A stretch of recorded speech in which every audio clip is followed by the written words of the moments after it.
Alhamdulillah, Allah subhanahu wa ta'ala has blessed us with this month of al-Qa'dah, and just around the corner is the month of al-Hijja, which is a very important month in the religion of Islam. And the beginning, the entire month of al-Hijja is a significant month. Not only is it one of the months of Hajj, along with Shawwal and al-Qa'dah, but it is also the month wherein falls one of the two Eids. As we know in Islam, there are only two Eids, there are only two holidays. One is Eid al-Fitr in Shawwal, and one is Eid al-Adha in al-Hijja. And another distinguishing characteristic of the month of al-Hijja is that the first 10 days or the first 10 nights are very virtuous in the month of al-Hijja. Allah subhanahu wa ta'ala in the Quran swears by the first 10 nights. Allah subhanahu wa ta'ala swears by the 10 nights. وَالْفَجْرِ وَلَيَالٍ عَشْرٍ وَالشَّفْعِ وَالْوَتْرِ. Allah subhanahu wa ta'ala is swearing by the morning, and he's swearing by the 10 nights. So what are these 10 nights? The Mufassirun, they mention that these 10 nights are referring to the first 10 nights of Dhul Hijjah. And as we know, or we should know, that in Islam, swearing, not cursing or using foul language, but swearing, taking an oath by something is not permissible unless it's done by in the name of Allah subhanahu wa ta'ala. You cannot swear by anybody or anything besides Allah subhanahu wa ta'ala. Because when somebody swears by something, that is an indication of the greatness of that thing by which a person is swearing. And no one and nothing is greater than Allah subhanahu wa ta'ala. Therefore, we've been prohibited from swearing by anybody or anything besides Allah subhanahu wa ta'ala. But in the case of Allah subhanahu wa ta'ala, Allah subhanahu wa ta'ala is the greatest. So, when Allah subhanahu wa ta'ala swears by something, it is not the same as when we swear by something. When Allah subhanahu wa ta'ala swears by something, He is not saying that it is greater than Him, or that it is worthy of being sworn by, but this is Allah subhanahu wa ta'ala's way of showing the importance of something, or emphasizing something. So the fact that Allah subhanahu wa ta'ala has sworn by the morning, has sworn by these 10 nights, this is an indication that those are very, very important things. So the ulama, they have, in the Mufassirun, they have mentioned that these 10 nights are the first 10 nights of the Hijjah. And when we think of virtuous times in Islam, we think of, first and foremost, we think of the month of Ramadan. And especially we think of the last 10 nights of the month of Ramadan. But some of the ulama have the opinion that the first 10 nights of the Hijjah are even more virtuous than the last 10 nights of Ramadan. And there's also the opinion that the first 10 days of the Hijjah are superior to the last 10 days of Ramadan, and so on. Either way, it's important for us to know that the first 10 nights as well as the first 10 days of the Hijjah are very, very important. The Prophet ﷺ has told us, مَا مِنْ أَيَّامٍ الْعَمْلُ الصَّالِحُ فِيهِنَّ أَحَبُّ إِلَى اللَّهِ مِنْ هَذِهِ الْأَيَّامِ الْعَشْرِ. There are no days wherein righteous deeds are more beloved to Allah subhanahu wa ta'ala than these 10 days. So here, the Prophet ﷺ is talking about days, and over there Allah subhanahu wa ta'ala is talking about nights. So the important thing is to understand that these 10 days, these 10 nights, they are very, very virtuous, they are very, very significant. And that's why the Prophet ﷺ has told us that there's no days wherein righteous deeds are more beloved to Allah subhanahu wa ta'ala. So what does that tell us? That tells us that those days are such that we should try to do as many righteous deeds as possible. We should try to increase our a'mal, increase our deeds, without specifying any specific deed. This is a general statement. That's inclusive of praying salah, that's inclusive of doing dhikr, reciting Quran, fasting, giving sadaqah, giving zakah, teaching knowledge of deen, learning knowledge of deen, calling people towards Allah subhanahu wa ta'ala, whatever righteous deed it may be, but if it is done in those days, then the reward is multiplied.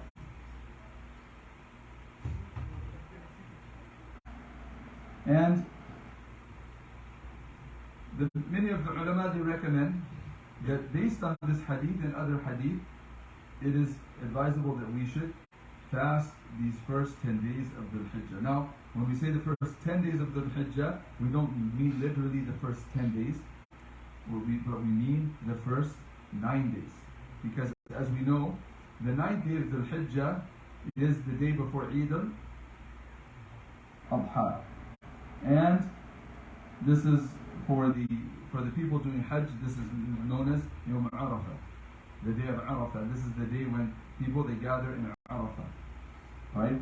And the day after that, which is the 10th of the Hijjah, is Eid is known as Yawm al-Nahar lil-Hujjaj, for the Hujjaj, for the people doing Hajj, or the day of Eid al-Adha for us, those of us who are not doing Hajj.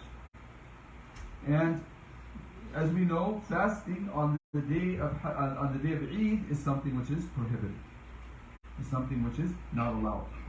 So that is why it's important to note that when we say the fasting the first 10 days, yes, these 10 days are virtuous days and fasting is emphasized, but that doesn't mean necessarily that we should fast all of those days. The 10th day is an exception to that. And even a person who is performing Hajj, it is not recommended that he fasts on the 9th day. For those who are not performing Hajj, it is highly virtuous and recommended to fast on that day. And along with that, in the month of Dhul Hijjah, we have Eid al-Adha, the day of Eid al-Adha. And in preparation for Eid al-Adha, one of the sunnahs, or one of the commands, injunctions that the Prophet ﷺ has given us, is that we should not, as any person upon whom the udhiyah is necessary, is mandatory, after the beginning of the month of Dhul Hijjah, they should not cut their hair or their nails. They should refrain from cutting their hair or cutting their nails. And this is the sunnah of the Prophet ﷺ, and this is something that we should practice on and we should abide by. Now, who are those people upon whom the udhiyah, the sacrifice, is necessary? There are different opinions in the different madahib, but and this is a very lengthy topic, and I recommend that you sit with your scholars to go into more detail about this. But I will just say briefly, just so that we have an idea. For those of us who follow the Hanafi madhab, which I'm assuming is the majority of us here, every person upon whom sadaqat al-fitr is necessary on the occasion of Eid al-Fitr, after Ramadan is over, all those people who are required to give sadaqat al-fitr on their own behalf, they are also required to do udhiyah. And this is for each and every individual. It's not for the whole entire household. In some of the other madahib, such as the Shafi'i madhab, the udhiyah is not done on behalf of each individual, it's done on behalf of the entire household. But in the Hanafi madhab, it is necessary for each individual. But one thing that makes it different from the sadaqat al-fitr is that for sadaqat al-fitr, a person has to give sadaqat al-fitr on behalf of themselves and on behalf of each and every household member who is not required to give sadaqat al-fitr. So if they have a small child, or if they have a slave, or anybody else who is their subordinate, who is their dependent, and they are not required to give sadaqat al-fitr because they don't have the necessary amount of wealth, then the head of the household will have to give on their behalf. But in the case of udhiyah, that does not apply. they will only do the udhiyah on their own behalf.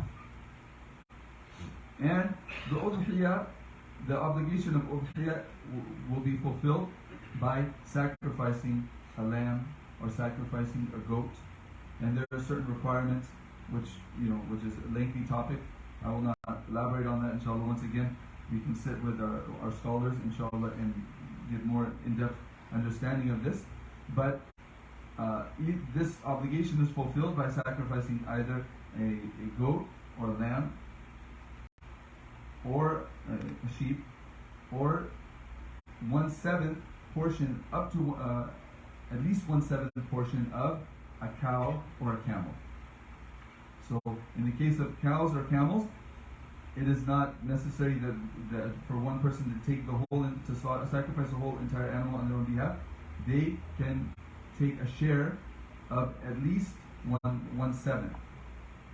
So it cannot be less than 1/7. In other words, 1/8 or 1/9 or 1/10. Meaning we have more than 7 people sharing that animal for the sake of udhiyah. But it can be less. It can be 6, it can be 5, it can be 4, it can be 1. But it should not be more than 7 shares from one camel or one cow. And all of the people who have shares in that animal should be people who are intending udhiyah.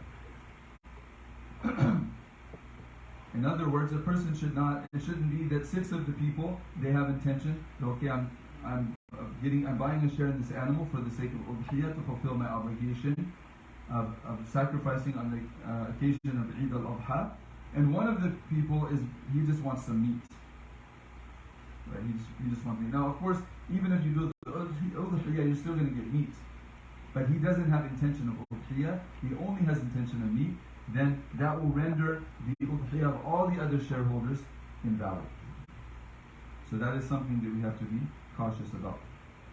And the udhiyah can be done on the day of Eid, which is the 10th of al-Hijja. It also can be done on the 11th or the 12th. And after the day of Eid, there are 3 days which are also very special days, and they're known as Ayyam al-Tashriq. They're known as Ayyam al-Tashriq, which are the 11th, the 12th, and the 13th of al-Hijja. And these days, although they are not Eid, they're not the day of Eid, but they are days wherein we are supposed to honor the festivities of Eid.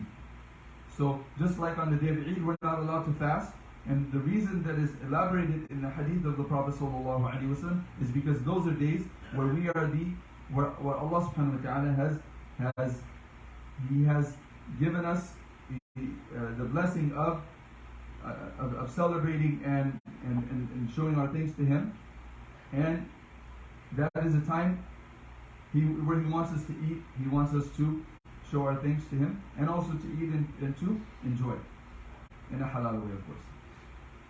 So for a person to choose to fast on that day, this is an expression of ungratefulness to Allah subhanahu wa ta'ala for the blessing that He has given him.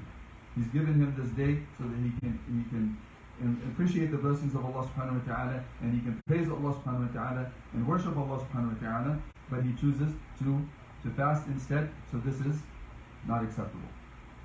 So just like on the day of Eid, it's not acceptable to fast, it's also not acceptable to fast on the days of Tashriq, Ayyam al-Tashriq, the 11th, 12th, and 13th of al-Hijjah.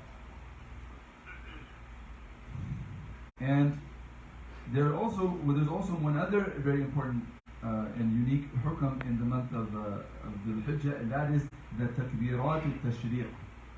Takbirat al-Tashriq, which are the takbirat, the saying of Allahu Akbar after Salah, which begin on the day of Arafah, on the 9th of al-Hijjah. They begin from Fajr, and they continue all the way till the Asr Salah of the 13th of al-Hijjah, the last of the Ayyam al-Tashriq.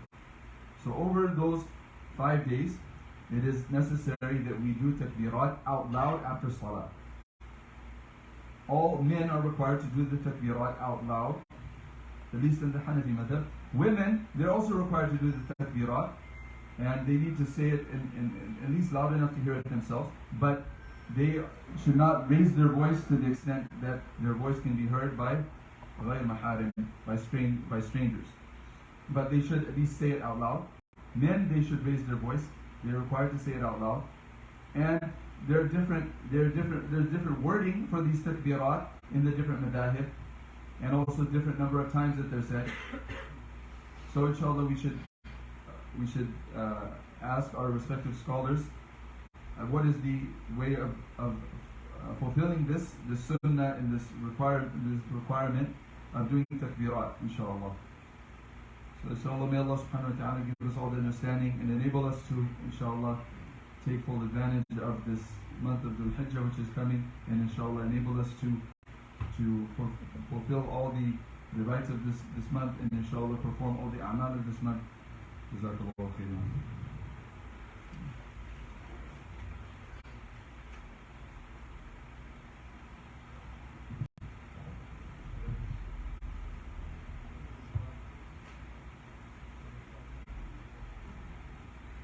Allahu Akbar, Allahu Akbar, Allahu Akbar, Allahu Akbar.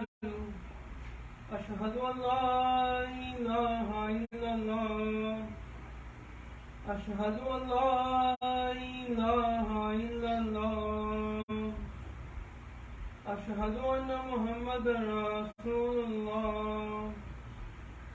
Ashhadu anna Muhammadan Rasulullah. Hayya ala salah, hayya ala salah,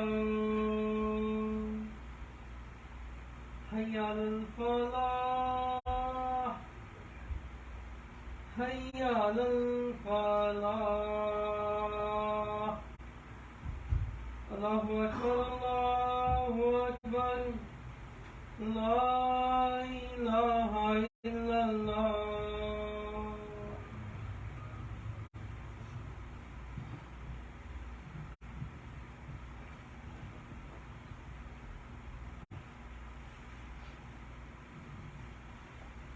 الحمد لله الذي جعل لكل أمة منسكا ليذكروا اسم الله على ما رزقهم من بهيمة الأنعام، ونشهد أن لا إله إلا الله وحده لا شريك له، ونشهد أن محمدا عبده ورسوله صلى الله عليه وعلى آله وصحبه وسلم.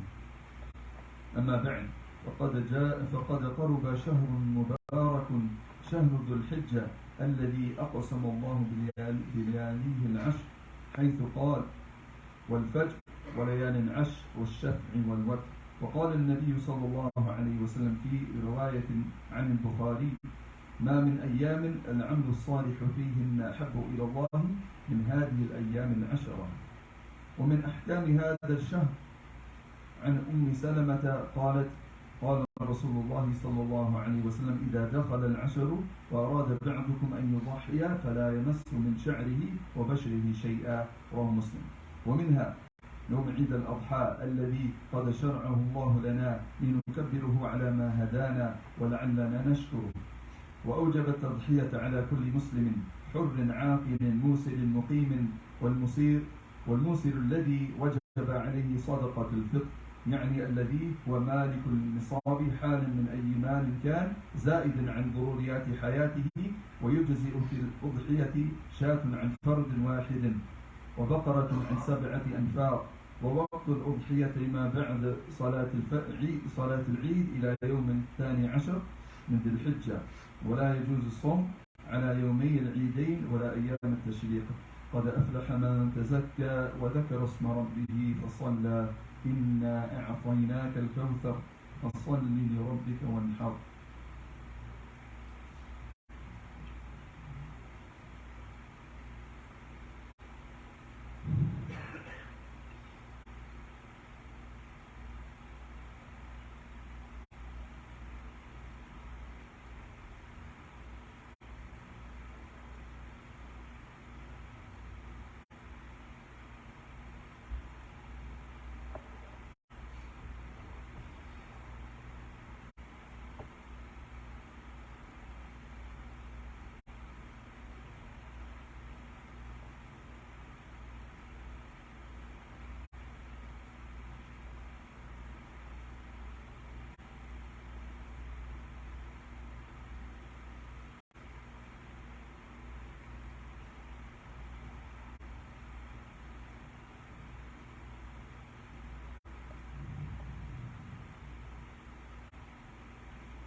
الحمد لله أستعينه واستغفره ونعوذ بالله من شرور أنفسنا من يهده الله فلا مضل له ومن يضلل فلا هادي له ونشهد أن لا إله إلا الله وحده لا شريك له ونشهد أن محمدا عبده ورسوله أرسله بالحق بشيرا ونذيرا بين يدي الساعة من يطع الله ورسوله فقد رشد ومن يعص الله ورسوله فإنه لا يضر إلا نفسه ولا يضر الله شيئا إن الله وملائكته يصلون على النبي يا أيها الذين آمنوا صلوا عليه وسلموا تسليما اللهم صل على محمد عبدك ورسولك وصل على المؤمنين والمؤمنات والمسلمين والمسلمات وبارك على محمد وأزواجه وذرياته إن الله يأمر بالعدل والإحسان وإيتاء ذي القربى وينهى عن الفحشاء والمنكر والبغي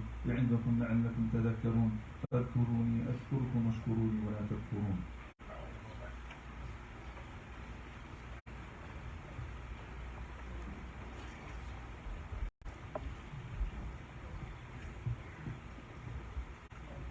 الله أكبر الله أكبر الله أكبر الله أكبر أشهد أن لا إله إلا الله أشهد أن لا إله إلا الله أشهد أن محمدا رسول الله أشهد أن محمدا رسول الله هي الصلاة هي الصلاة هي الصلاة هي الصلاة الدعوة الصلاة الإقامة الصلاة الله أكبر الله أكبر لا إله إلا الله.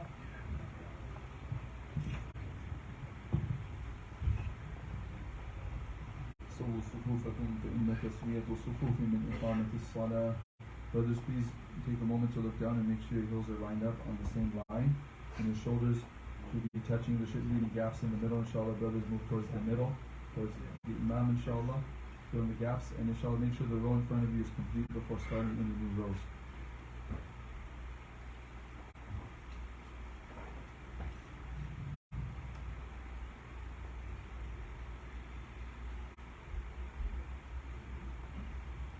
Allah Akbar.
سبح اسم ربك الأعلى الذي خلق فسوى والذي قدر فهدى والذي أخرج المرعى فجعله غثاء أحوى سنقرئك فلا تنسى إلا ما شاء الله إنه يعلم الجهر وما يخفى ونيسرك لليسرى فذكر إن نفعت الذكرى سيذكر من يخشى ويتجنبها الأشقى الذي يصلى النار الكبرى ثم لا يموت فيها ولا يحيا قد أفلح من تزكى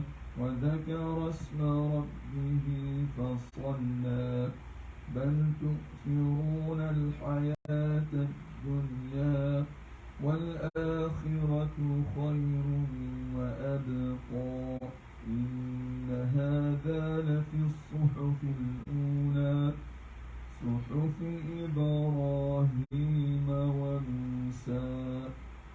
الله أكبر.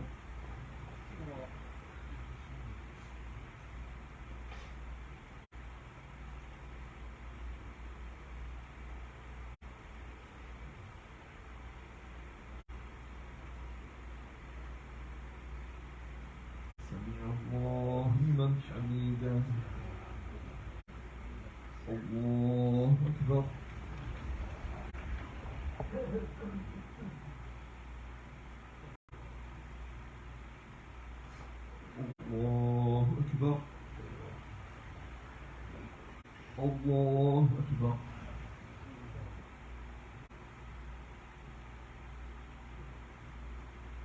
الله أكبر.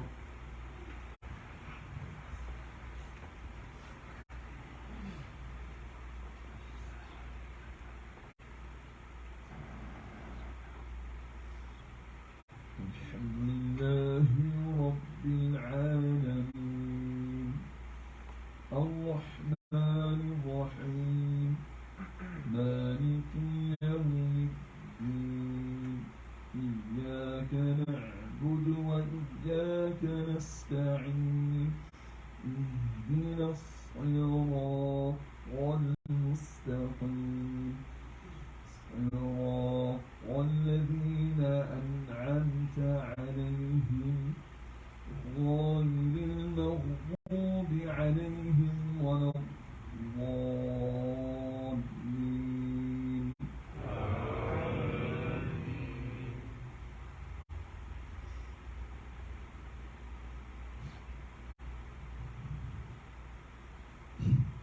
هل أتاك حديث الغاشية وجوه يومئذ خاشعة عاملة ناصبة تصلى نارا حامية تسقى من عين آنية ليس لهم طعام إلا من ضريع لا يسمن ولا يغني من جوع وجوه يومئذ ناعمة لسعيها راضية في جنة عالية لا تسمع فيها لاغية فيها عين جارية فيها سرر مرفوعة وأكواب موضوعة ونمارق مصفوفة وزرابي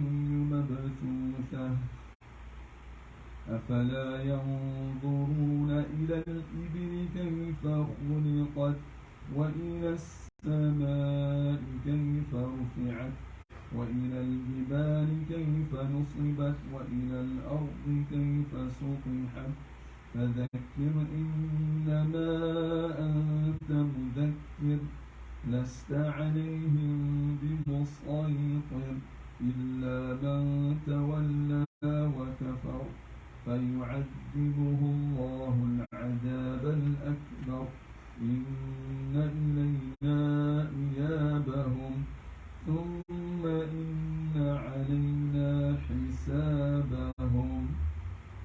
الله أكبر.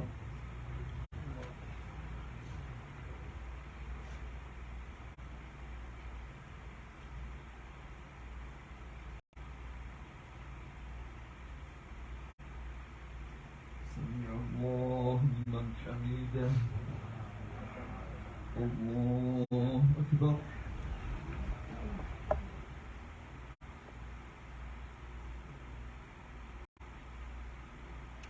الله أكبر. الله أكبر.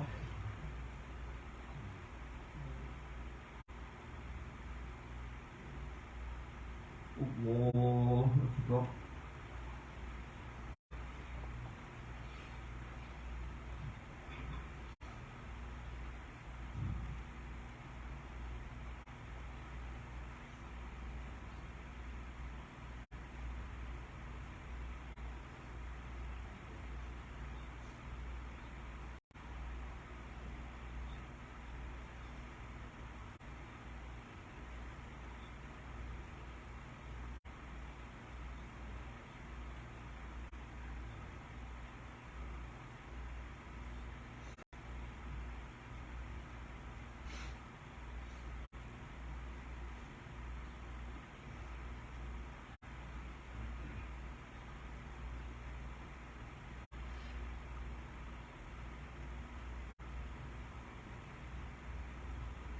السلام عليكم ورحمة الله. السلام عليكم ورحمة الله.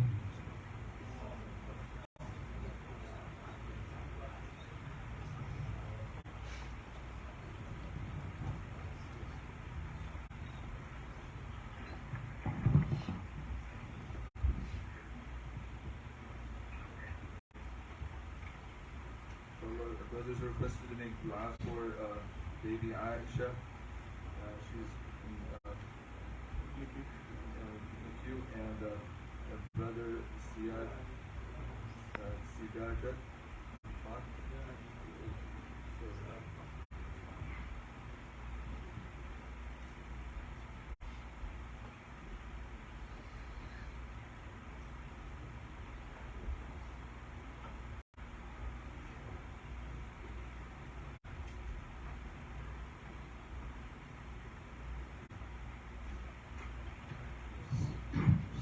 Thank you Allah subhanahu wa ta'ala for the khutbah. May Allah accept from Shaykh Bilal.